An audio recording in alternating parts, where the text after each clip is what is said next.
Hello and welcome to Separate Bathrooms. We would like to acknowledge the Gadigal people of the Eora Nation, the traditional custodians of this land, and pay our respects to the elders both past and present. Hi, honey. Hey.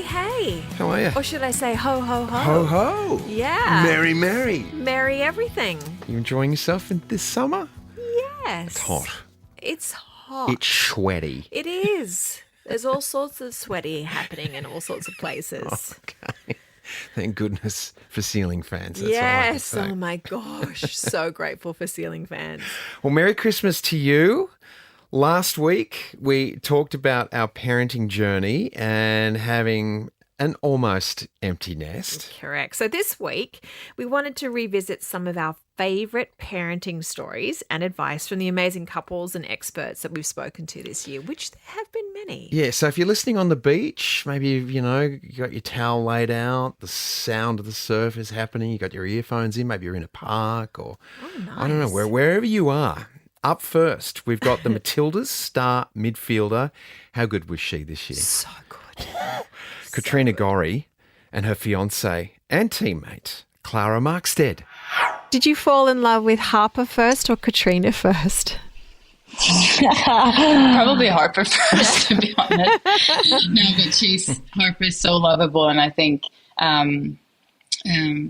just being around her, like she lifts the room up. She's the best little girl, and I think I always asked to hold her and because on away trips and stuff, like obviously she would need a lot of help and with bags and Harper, and I was right there. But then I think for me, I just knew from the start, I didn't really know Katrina, but like it's something about her energy, and especially like what's more attractive than being a good mom, and just seeing her with Harper and how True. She's such an inspiring person, and regardless if it's love or not, I think I just looked up to her and wanted to be around her a lot, and then it just grew for me. Yeah. Oh, that's gorgeous. What a whirlwind for you, Clara. Yeah.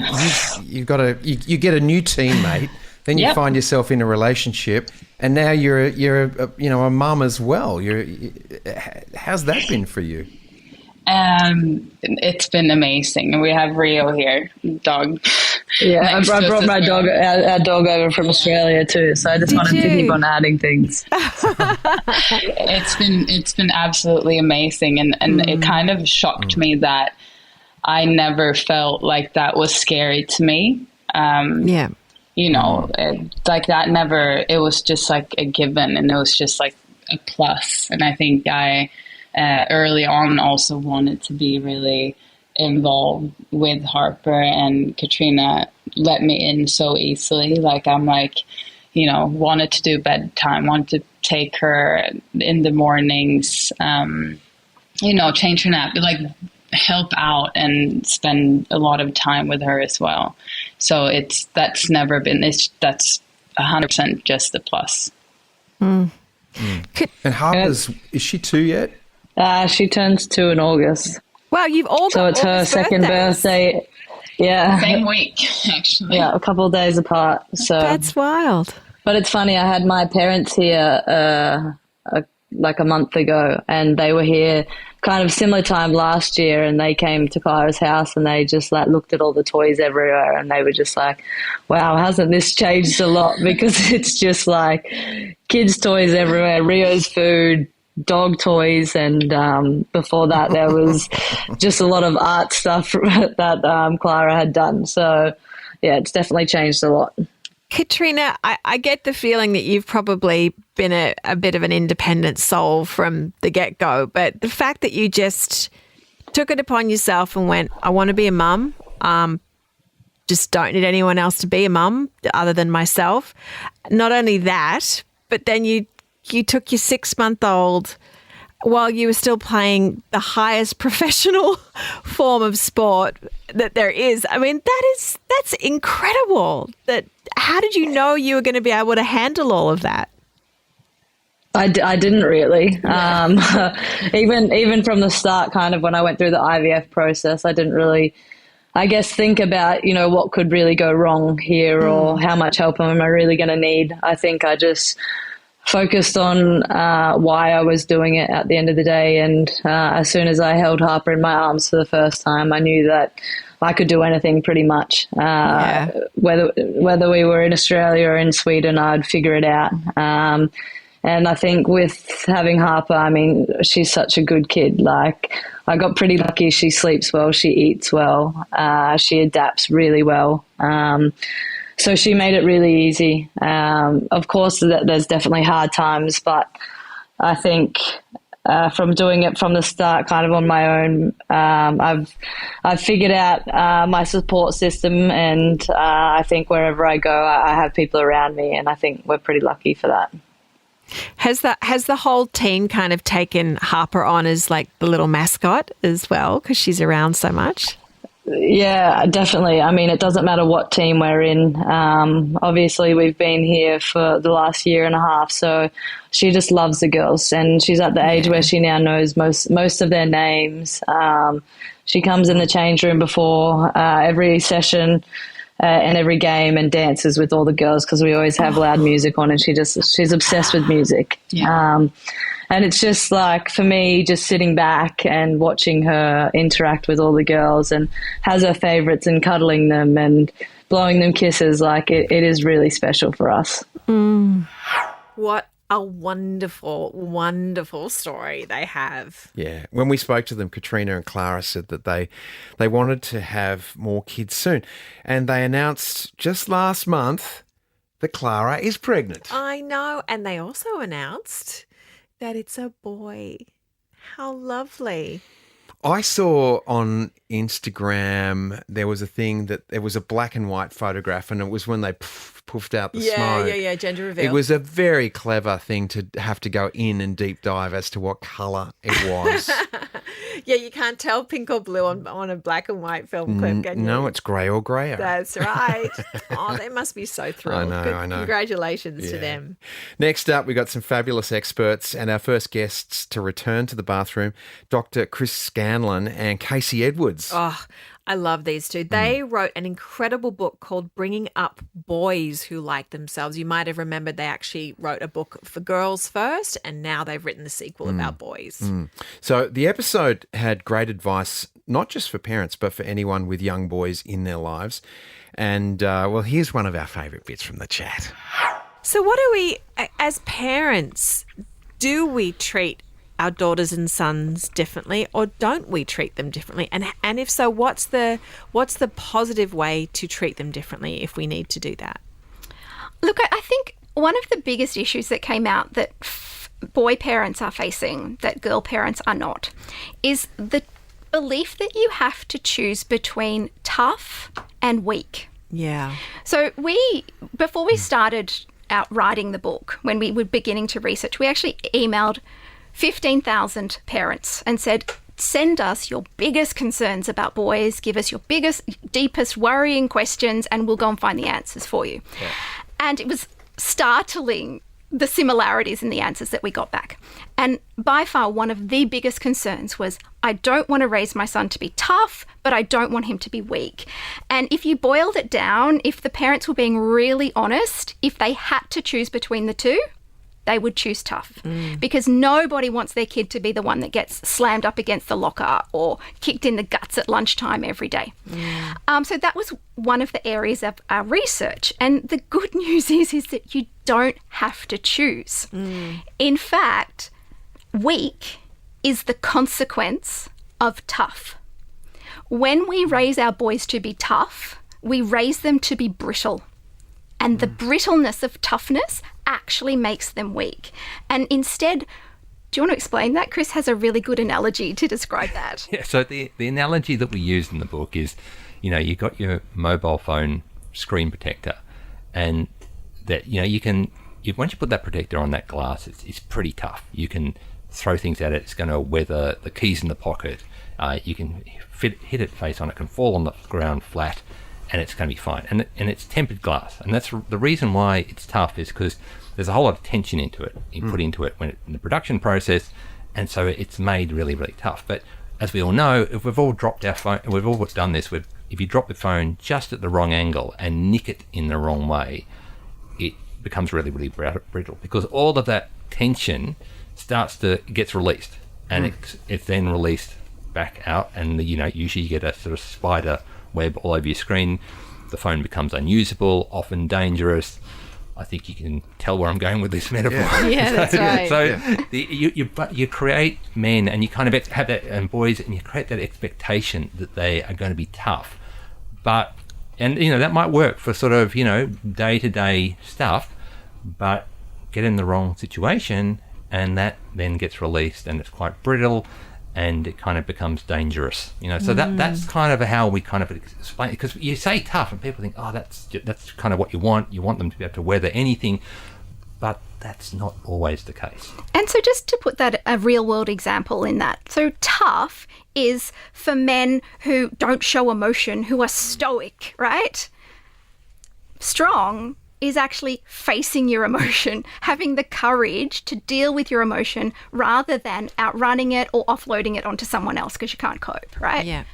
Tough is to not apologize because I don't make mistakes. Yeah. Strong is to have the courage to say, yeah, I made a mistake, let me fix it. That's so good. That's so good. I'm just digesting it. Yeah, it is good, because I was going to say, but there has to be a place for the stoic type of behaviour, which does, in that moment where you have to reserve or hold back in order to, I don't know, I'm going to say fix a situation, or you've got to have that moment. You can't allow. It's like going into battle and everything hardens up on you because you've got to get through this moment, and then you give yourself the chance later on to soften. Yeah, but I think that's part of it, isn't it? It's kind of like knowing that you're going to need that point of release too, and being able to be vulnerable when that's appropriate. So I don't think it's sort of the attitude that you must be tough all the time. That you can never show any. Because strength is picking your moment when you're going to deal with it. Yeah. Tough is the shattering, being brittle, and losing it. Right? Yeah. Well, I think just about the human body as well, like people that build and build and build muscle, and yet there's no flexibility. And so their muscle snaps as the first time they go to stretch. I would see this in class all the time that, yes, they can lift, all this weight, but they can't stretch their arms out further than a certain point because there's not the softness and the flexibility. So it's to have both at the same time. Yeah. Such good insight. I mean, weakness is the consequence of being tough. Like, that is, what an interesting way to put that. That made me think for a long time when they spoke about that. It's certainly food for thought, isn't it? Yeah. Yeah. Another fabulous couple we spoke to was Osher Günsberg and Audrey Griffen. They spoke to us about navigating the highs and lows of step-parenting and co-parenting. Yeah, that is a beautiful consideration as a single mum, that you're not just dating me, you are essentially dating my daughter as well, because you become, a man in both of our lives. So, you want someone to be serious and stick around. And did Georgia really like Osher from the get-go? She did. Until she realised he was going to stay forever. And when did that realisation hit her? It was about March. We met in June. We met in June, and March the following year, I think we turned around to shoot the next season, and I was living at a hotel about 2 k's away, and you said, "Oh, just move in." So she was fine until it was fine until I turned up with luggage. Right. And then he wasn't just the guy that she could, make up songs and dances with. And we're having the best time ever. She's a dance kid, so I would make up songs and we would just invent entire musicals and dance and sing for Audrey, and it was hilarious. Yeah, for them. But when it was evident that I wasn't going to leave, and that I was part of it, it became a challenge. And then there's jeopardy, right? Yeah. She's, then it was then it was like, oh, is he going to stay? That kind of thing had come into play. And neither of us had, I'd never had any experience with this. Yeah, so neither had Audrey. How was that, mate? You've got the stepfather tag. How was that for you? I had exactly 1 month worth of parenting experience with an 11-year-old child. So I made all of the mistakes that you could make. Give us some of those mistakes. What do they look like? Well, just not understanding what kids' brains are like and not understanding that the behaviour is the symptom of a deeper cause. Not understanding any of that, taking things at face value, reacting to it. And, of course, by the time you're 11, you're starting to, play with adult level push kind back of, on things and challenges. Yeah. And so I'd never been challenged by someone at 11. So I'm responding to the challenge. It's an adult challenge. I'll respond I didn't know what I was doing. Oh, now it's kids crying. So what we ended up doing, amazingly, we're so lucky to live in this country, we went to the local children's hospital and the public health hospital, and there was a psychologist there that really helped the three of us, really helped the three of us work out and give us a whole, kind of language to speak together and an idea of how things are moving. And it was mostly for us, really, to go and see them. Yeah. And they helped us understand that, the behaviours are normal. This is, a time of uncertainty and how best to help her and all of us through. Yeah. Yeah. It's like I think as long as you, and we've all seen it, and, as unfortunately there's, people close to you, they go through a separation, and as long as you make the kid the priority, you're going to be okay.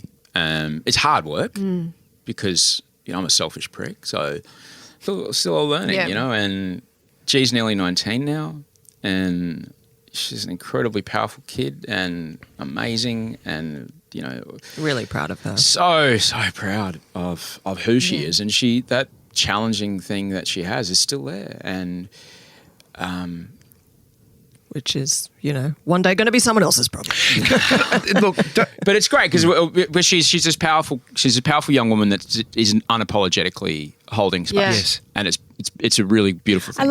Well, number one, well done for seeking help, because a lot of people don't. A lot of people don't think that anyway. They just kind of continue on, and the relationship disintegrates even more. But so that was fantastic that you thought to do that and sought the help. I think we need to get that message out that there is help out there, and all is not lost. It was free. Yeah, also. free. Yeah. It's incredible. Australia. it's Australia's fantastic. Yeah.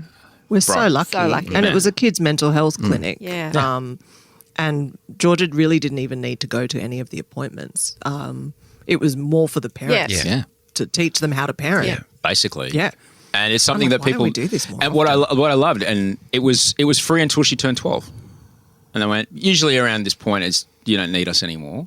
But what I loved about it, and I lived in America for 10 years where this sort of thing would have cost $100. Yeah. Sure. It was free, and it was an intervention that is clearly heading off all kinds of issues further down the track for all three of us. Yeah. And I was so grateful for it. So good. Audrey, don't answer this if you don't want to. Is George's dad still? Is he on the scene? Is he actively parenting? Yeah. And how does that go with the two of you? So from the very beginning, we separated before Georgia was born, and he's always been a part of her life. We've both worked really hard to keep our personal feelings out of the way of her relationship with him. And he actually lived interstate, so I would either fly her down, or when he was in town for work, I would take her to see him, even when she was a baby.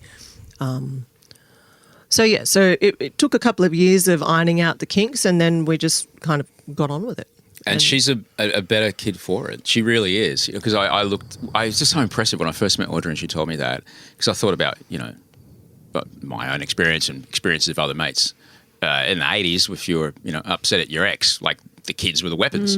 That's just what happened. And watching the way these two navigated a tricky situation. Yeah. And who they became because of that. And now their relationships with each other and with G, It's just beautiful. Yeah. We were at her 18th. You know, we were all standing there on the dance floor at all his four of her parents at his farm. All four of us. Beautiful. You know, and just being like, and you know, Yeah.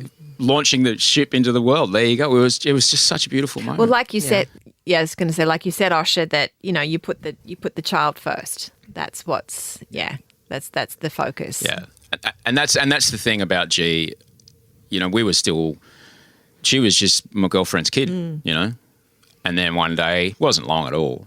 One day I just woke up and I was like, oh, I would push you out of the way of an oncoming bus, even if it meant I would be turned into mincemeat. I would die, and I wouldn't even think about it. I was like, wow, I heard that happen with mates of mine who had children with their partners.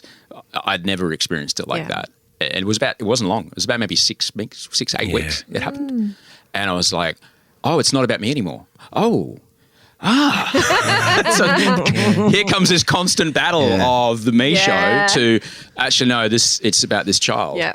And that was great. And so I was 41 when I met Audrey. You're going to date women with kids if you find yourself single at 40. It's going to happen. And who you get to become as a man because of it is amazing. Amazing. Loved having those two on. They're such a good team. They're so funny together. He's Osher's on the Movember. He's in a Movember ambassador. Yeah. And we're in Canberra doing on the most recent Movember, and Osher was late because there was a plane delay. Oh yeah. When he walked in the room, it was like Jesus walking through the people. Everyone just parted. And it was, because he has a lot of presence, Osher. Yeah. But he also has a shock of blonde hair at this point. Yeah. Which he loves to change his look, doesn't he? But there Osher's walked in. He's just full of bubbles. He's an hour and a half late. But it doesn't matter. I'm here. It was really great. And to finish us off, we've got a hilarious parenting story. Actually, they had a lot of hilarious parenting story, these two.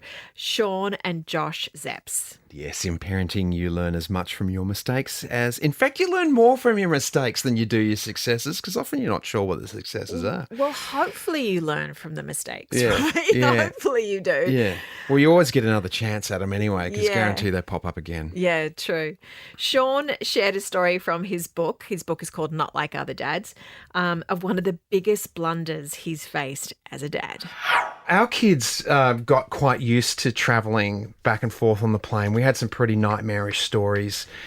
Kept going. And I'm sure you guys in your travels have had to build resilience on aeroplanes. Oh, yes. We shared one of those stories in my book. The chapter is called The Drug Dealers. It was when Josh and I drugged our children on a plane, which in retrospect, terrible idea. In the moment, it felt like we were doing the right thing. I had really been struggling with the transition back and forth. We would do these long haul flights and Josh would really try to ease us back by doing layovers. But every time we'd land, Josh would go right back to work, up at 3:30, right to the ABC to do his job. Here I am, parenting, stuck with kids who are transitioning onto different sleep schedules. And I'm so freaked out about waking him up. He has the big show the next day. So I'm the one dealing with it. And one day I said to Josh, I was like, I can't do this anymore. I'm not going to keep traveling. The kids had been on... now they've been on more than 70 flights. They're well-traveled little individuals. Yeah. And we lost 2 years to COVID. So, we're a little pissed. We would have had really high numbers for those kids. They'd be by about 100, I'm sure of it. But we travel a lot with them. And so we went to the doctors, GP. We're like, what can we do? And he's like, nothing, buddy. Sunlight when they get back. Just deal with it. And we had a grandma. You should tell this part of the story. Because, we had a grandma who helped us out. Yeah. So the word Finnegan came up. Finnegan. Have you heard of Finnegan? No, for toot and snootin', I heard, but not Finnegan. Is an old school antihistamine, which was used in the day back, in the Eisenhower administration when you were. I was there. When you were there, you would remember this well. Back when the drinking age was 18 in New York State, and it was used it causes drowsiness, and it was used at the same kind. the same kind of time as when, you might put a little bit of rum on your finger and, like rub it on the gums of your newborn baby to put them to sleep. Teething, Please tell me she didn't still have a stash in So there was a stash. Look, you can buy it over the counter. Yeah, right. Okay. But you're not supposed to give it to people under the age of 5 or whatever. However, there is something of an underground, like parents, like underground railroad of like, gossip about how, actually, if you just give them a little bit of Finnegan, it'll knock them right out, and it's actually very inert. So say people on the interwebs.